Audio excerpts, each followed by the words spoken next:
Yume Kojo Doki Doki Panic, c'était le nom original de ce jeu-là, et il est sorti pour une foire expo sur le thème des 1001 nuits au Japon. Le véritable Super Mario Bros 2, c'est Super Mario The Lost Level, et c'est aussi pour ça que tout se passe dans le rêve de Mario. Donc Super Mario Bros 2, c'est un bon jeu, c'est un jeu aussi très différent, parce qu'on peut y jouer 4 personnages, Mario, Luigi, Toad et Princess Peach, et leur moveset sera un standard qu'on aura dans d'autres jeux vidéo, comme dans Smash Bros où Peach peut toujours flotter, Luigi saute plus haut, Toad court plus vite, et Mario fait le mariole. C'était une blague, vous êtes censé rigoler. En tout cas, un truc qui m'a marqué dans ce jeu-là, c'est l'exploration. Là où dans un Mario classique, comme dans Mario Bros 1 ou 3, on ira de gauche à droite sans vraiment se poser de questions, il y a une grosse emphase sur l'exploration dans ce jeu-là. On retrouvera des ennemis comme Birdo, Pasonic et Twitter.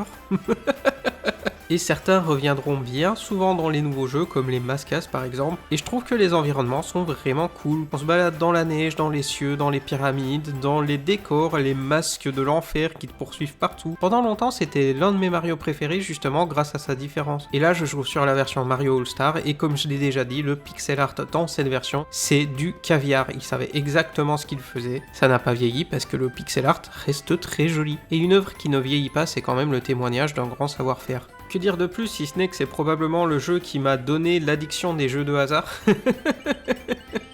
Parce qu'on peut parier pour avoir des vies. Quoi qu'il en soit, je vais continuer à faire des jeux rétro, je vais ouvrir une nouvelle playlist et je vous dis à la prochaine.